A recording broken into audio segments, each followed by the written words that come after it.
unimaginable toll from Ida. The death toll has risen sharply here in the Northeast for more than 24 hours after the storm. Entire neighborhoods are still underwater. Yeah, take a look at these. These are live images right now from Philly, one of the many roads there. It's been turned into a river. We're looking at an aerial shot. It's been difficult times there in Philadelphia. Meantime, search and rescue operations are still underway in Louisiana, where crews are just now reaching areas cut off by the storm. And nearly 900,000 people are now entering a fifth full day without power. Well, yeah, with that scorching heat, too. We've got complete coverage on the damage, the recovery, and the impact, of course, on this holiday weekend. Plus, the governor of hard-hit New Jersey, he will join us live. But first, NBC's Gabe Gutierrez is in Manville, one of those cities in Jersey, overwhelmed by the flooding and also clearly fires. Hey, Gabe, morning.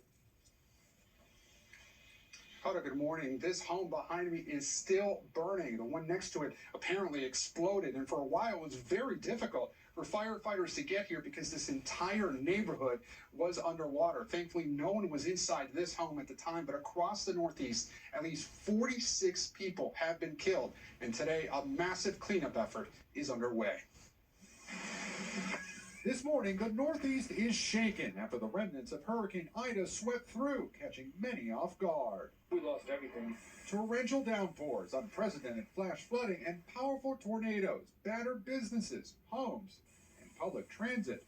What we've got to recognize is the suddenness, the brutality of storms now. It is different. In Central Park, record rain, 3 inches in just 1 hour. I've been here more than 20 years and never seen the park like this. In the city, at least 13 people are dead, including a 2-year-old in Queens, trapped as the floodwaters rose in this basement apartment. It's very, very devastating. In New Jersey, stunning loss. The storm claiming at least 23 lives here. Sadly, tragic, historic 24 hours in New Jersey. There's no other way to put it. A porch camera capturing the moment a home exploded after it was evacuated due to rising water. Luckily, no one hurt in the blast. This storm has left destruction in its wake since it first hit the South on Sunday. And now in states across the Northeast, a flooding emergency. Video showing a minor league baseball stadium submerged. Cars underwater, livelihoods under threat.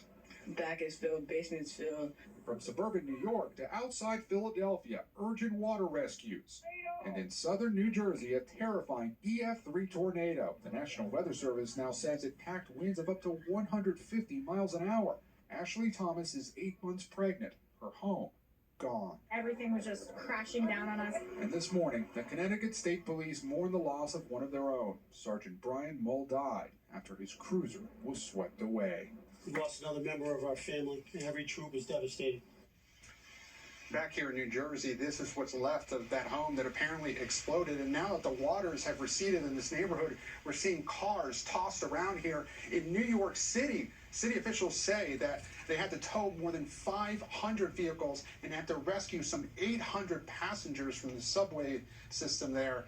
Across this region, many residents say they were just caught off guard by the intensity of this storm. Hoda. All right, Gabe Gutierrez for us there in Manville, New Jersey. Thank you so much. Now, let's welcome in the governor of New Jersey. In the New Orleans suburb of Harahan. Miguel, good morning. Chanel, good morning. The trail of destruction you see behind me is widespread across local communities here. When the president arrives later on today, he'll find many people short on supplies and patience as the death toll climbs. When he arrives today in Louisiana, the president will find mangled cities, neighborhoods still underwater, and now a troubling rise in the death toll. Just before Ida tore across the southern end of the state, more than 800 nursing home patients were relocated north to this facility, what looks like a warehouse for their safety.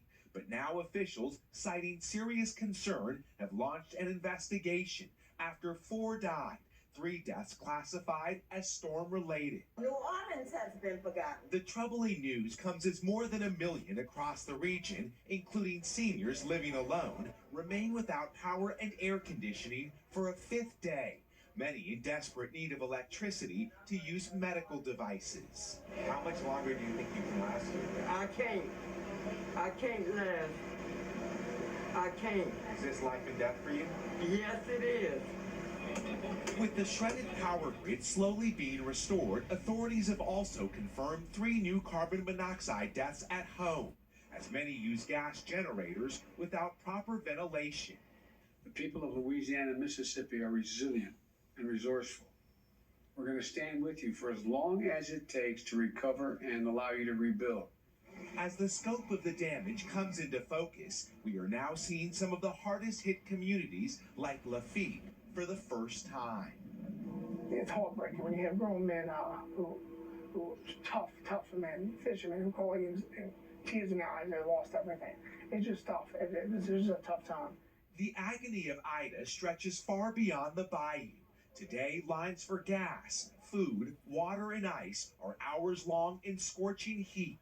It's so hard, like all of this, and just thinking about where we have to go to eat, and, you know, I don't know. I can't believe it's happening. This morning, the storm's devastating impact, and now the agony of its aftermath. As you can see here, the cleanup in this devastated community will no doubt take several weeks, if not months, to complete. The death toll just in the south stands at 15, but officials are concerned as so many people don't have power, and of course, after those carbon monoxide deaths, that number will climb. Of course, the president will see this firsthand today. Chanel, back to you. So many families need help this morning. Thanks, Miguel. Meantime, Ida's wrath and surging COVID cases, they are changing a lot of holiday travel plans for